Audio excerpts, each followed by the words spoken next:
I don't think I've ever had so much engagement on a story post. Pretty much every single person who saw the story responded. And that's quite a lot of people. I mean, there's like 150,000 of you lot on Instagram. And when you get that many responses, you can kind of gauge the sort of questions people have, what's worrying them, concerning them. And I'd say around 80% of people completely got it. They were like, yep, that's why I'm starting this side hustle. This is why I'm working towards leaving my 9-to-5 job, and I'm going to start a business that I genuinely enjoy. And I know that's the way I need to go. That's a majority of people. The other remaining like 20%, those are the responses that I'm trying to make these sorts of videos for, where they have absolutely no idea what to do. For some reason, I don't know why, they've got negative programming in their brain.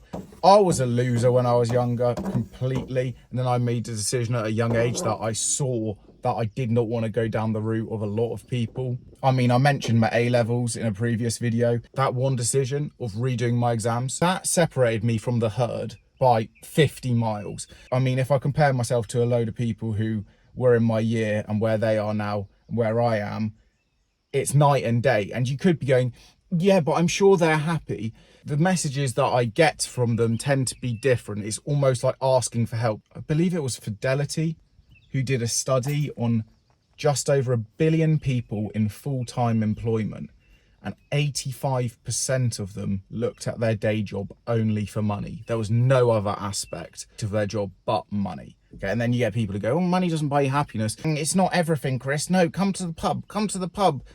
The pub's the place to be. Let's talk about the same stories over and over again. Yeah, I get it. It's a good laugh and everything. But really, twice a week, every single week, couldn't you invest some of that time in trying to get you out of your 9-to-5? I mean, I'm living proof of that. I've left my day job. I've done the whole process. And the fact is, when I was going back a year and all my friends were like, loser, you failed school, just drop out, be like us, all of that.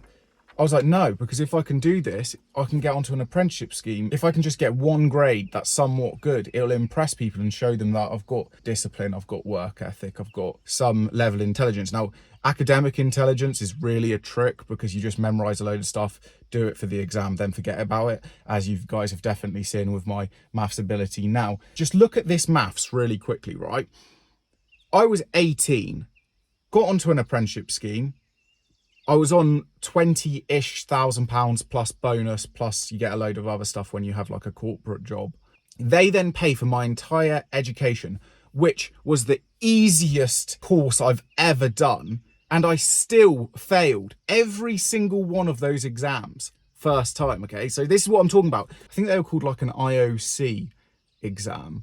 And when I say they're easy, the reason I was failing them was because I spent every single waking moment outside of the day job not revising for those exams. And I was just renovating houses, making more money, starting this side hustle, this business, which then led to this, starting other things that led to failures, complete and utter failures, which in hindsight, if you don't have those failures, you don't learn from them and then move on to the next thing. But after 18 months of being on, like I said, low 20-ish thousand salary, you then go onto a graduate salary. So all the people who go to X, Y, and Z university, they get into a load of debt. When they then join these investment banks, hedge funds, private equity firms, the apprentices who had only worked there for 18 months are on the exact same salary as them. So why would you go to university? Because it's herd mentality. It's what everyone does. The majority of people buy new build houses. Why don't you buy a dump, add value to it, refinance it, do that whole malarkey? Because it's effort.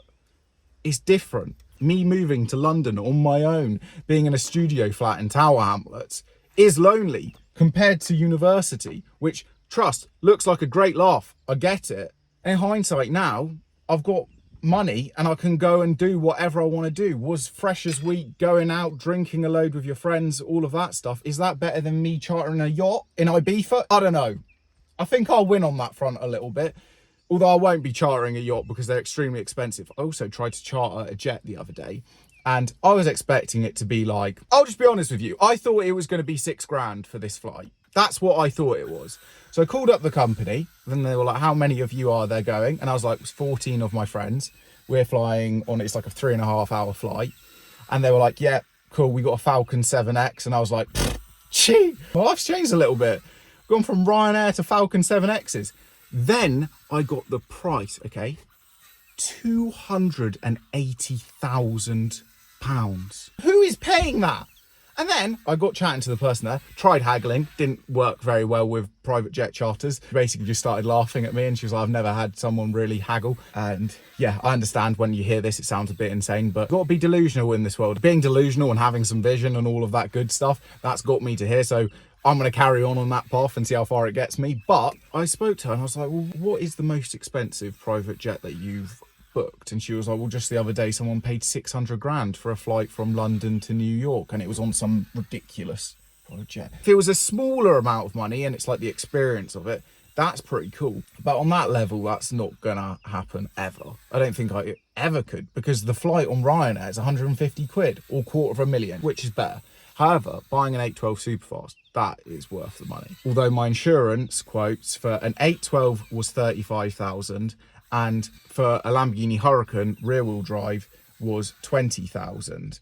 And then started haggling and went down various avenues with that, and my insurance on a Huracan would be 6 grand. So haggling on ridiculous expensive stuff does work, but I think I do need to wait, because until you're over 30, it's extremely, extremely expensive. I do also understand that I confuse a lot of people because they see me doing a lot of DIY stuff and haggling and saving money, and then I'll be like, F12 TDF 900,000, I can actually see how it's actually worth that amount of money. It doesn't really make sense. So if you do get confused by this stuff, you're completely right to be. I am not well. I don't think I've actually said this on YouTube. I say a lot of this stuff on Instagram, but basically my whole life was when I was just like a labourer earning no money, I made a decision that I hated how my life was looking like it was going to be.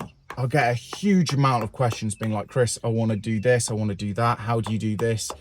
All of these things. But the fact of the matter is you've got to hate your current situation so much that you will do everything in your power to get out of it. That's the fact. A lot of you, the problem is you've got very cushy lives. I can remember when I was 17, I can perfectly remember this, when I was a labourer earning absolutely no money. I think around that time, I hadn't ever hit having a grand saved because I'd always spend it on rubbish. And then it was around then where I really started saving, because I'd basically decided that I was going to live life for a house deposit. Those of you who are watching this who are close to me would know that meant that I would never go to the pub. I'd never go out. I'd see my very close friends maybe once a year, an immense sacrifice, finish the day job, spend every single moment outside of it trying to come up with ideas to make money, because I don't know how some people don't get this. Money equals time. It's a trade-off. You give over 5 out of your 7 days a week to create an income. It's barely for what you know. I thought when I got a job in finance that I'd be overwhelmed by how these are the most intelligent, amazing human beings in the world. That's why they earn their salaries. And to be quite frank with you, it was probably the most disappointing realization that all these people are just normal. A majority of them got their jobs because of who their parents knew. A load of them are trust fund kids who have got the A levels and the degrees, but geez, are they thick when you meet them. Not all of them. I can only think of one person who was trust funded who I was like, this person's all right. They can't really pick that their parents invented X, Y, and Z. I just don't really have any respect for people who have trust funds. I just think it's probably a level of jealousy that they just get given 5 grand a month for doing nothing. Or in terms of, I'm not going to say her name, this girl who worked at BlackRock, she got 15,000 a month. Can you imagine being so arrogant and so posh and privileged that you actually tell colleagues that? Can you imagine that? Can you imagine that? Mad. The world is not fair, and the good thing is for people like you and me, when you achieve these things, it's going to feel unbelievable because you know the work that it took to get you from X to Y. Whereas some of these people that I've met, when they're taken to school in single-digit plated Phantoms, the feeling of achieving anything might be a material success, and maybe just the like mental aspect of when, like for example, me right now going from working extremely hard for money to now money working for me more, and then having a business that I actually just enjoy. You feel that acceleration from going from X to Y. I'm gonna have to edit so much of what I just said out, because yeah, you can't say some of those words on here. I like self-made people. Every single neighbour that is around me, all self-made. The London project, the 2 neighbours who were awful human beings weren't self-made people. The self-made ones were like, can I come and have a look at the renovation? It's sick what you're doing. Oh, fair play, doing it all yourself. How do you know how to do that? Oh, I used to be a labourer and then I got into this. Oh, what do you do now? You're a builder? No, I work in finance. And then you just watch people's brains just go, because they just don't understand it. They go, oh, how do you find the time? And I'm like, well, what did you do last night? Oh, I watched Netflix from the moment I got home. Yeah, well, I do other stuff instead of doing that, and I enjoy it. I find it a lot more enjoyable growing a business than watching Netflix. And the problem is with you, is that you've got to do all of these things. You know that you've got a passion for baking and that you want to go and rent a little shop in some Italian town and you want to start baking cakes and things. You know all of these things, but you'll never do it because you're scared. You're scared. It's scary. I know it is. I'm scared now. There's no return on investment for this tiny house. This is just for me. I've never done that. Everything's a business decision for me. Just start working towards it. I have a friend, I don't know if he would be particularly happy me sharing this information, but he earned nothing. He earned no money. He managed to save. He lived in the worst accommodation I have ever seen. There were 2 rival drug dealers either side of his room. He had 3 locks on his door. There was no heating. There was electricity. There was no water. He would use the local gym to get his water, and he'd fill these little, I think they're 750 milliliter Volvic water bottles. And I remember walking in there with my friend and we went to go visit him, and he just had a line of these Volvic water bottles. And I was like, why do you have so many of these? And he was like, well, I have no water here. And I was like, oh, why are you renting here again? And he was like, well, I've got this idea. I want to go abroad and I want to open this business. So the way I'm going to do that is I'm going to stay in this sort of accommodation so that I can save on rent. I've got 3 jobs on the go at the moment. And at the rate that I am saving, in, I think he said it was like 5 months or something, I am just going to leave and I'm going to start this business. I am going to make this vague because I don't know if he wants me telling all of this information. I'm sure he'd be fine with it and I'll probably do it again in the future. But this guy has never owned a business. Fast forward a year, and yesterday I'm chatting to him, I'm like, how's business going? And he's like, I've just made X amount, I'm covering the rent and I'm enjoying my life. That is having some vision, and then it's having work ethic. 3 jobs, living in the worst accommodation, like black mold everywhere. It's borderline unsafe. And then sending it to a different country where the rent's going to be a lot cheaper. It's mad. He's not printing money, but he is his own definition of success because he's doing his thing. And I don't think that is what people really understand, is it's not about money all the time. I've been approached to do X, Y, and Z business venture on the back of everything that I've done. And I could probably make a hell of a lot more money, but I'm not interested in that stuff. I like doing everything myself. And if you keep it small, you keep it all. But if you give up your 2,000 a month job, but then you find out that you love woodworking and you can create an income of 1,500 quid a month from turning bowls or making chairs, and you make just enough money to survive, that is success because you're enjoying how you're spending your time. You're not like the rest of the people in the world. Like Fidelity investigated, where it's 85% of people just look at their job for money. Find something you're enjoying. You're spending most of your life doing it. That's what I'm doing now. That's why I've left my day job in finance. Bit of a madness, bit scary. You're still worried, especially if you're like me who overthinks. But as of right now, I was on the phone with my brother today saying, I actually feel happy, like all the time, because I've just got this huge negative aspect of my life completely removed. Obviously now I've got this feeling, which is, to me, is my definition of success. Obviously I can always achieve more and do more, and I will do that. But also, The last 10 years of work has led to this moment now where I can truly sit here and say, I don't need anything else in my life. It's just if I want it. I'm completely content and enjoying what I'm doing. And sitting in that office with your screen surrounded by a load of people who will probably stay there for the rest of their life, even though they don't enjoy it. To go from that to then this, it's amazing. And I just hope that you watching this right now, you, and I'm talking directly to you, I hope that you sit down, pen and paper, and go, what do I actually do? What do I enjoy? I like art.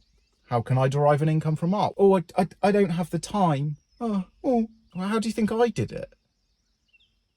You must have more time than me. Huh? You sure about that? How did my brother do it? How did my friends do it? How did the people who are watching this right now do it? You think they have more time than you? No, but you don't understand because I'm different. I have a different situation than you. I don't have the money. The most I've ever lost starting a business was 700 quid. And as an example, my Instagram page could make me quite happily 6 figures a year from brand deals. I get approached all the time. I just don't really care. I don't really like a lot of the brands that approach me. I did do one like a few months back, and that was 3.5 grand for 2 stories. So yeah, as I said, there's a business just from Instagram, and I made Have Some Vision, the Instagram page, whilst I was drinking coffee, whilst I was on the tube. That's why the times that I would be uploading would always be around 6 or 7, is because I'd be on the tube. Who told me to create an Instagram page? Nobody. You got to take some initiative. And that is just a fact. Take some initiative, do something about it. Stop playing the victim. The world owes you absolutely nothing. And just realize that for me, it was around 10 years to get to this point. For you, it could be less.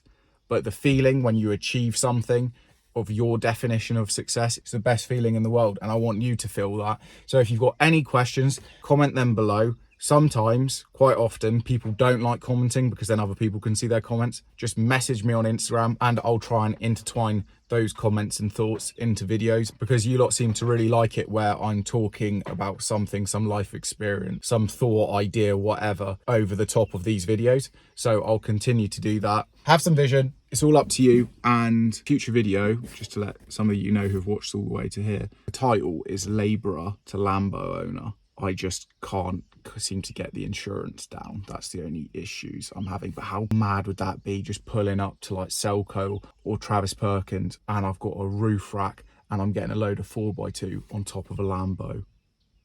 Who's doing it? I just don't know why. That's my dream.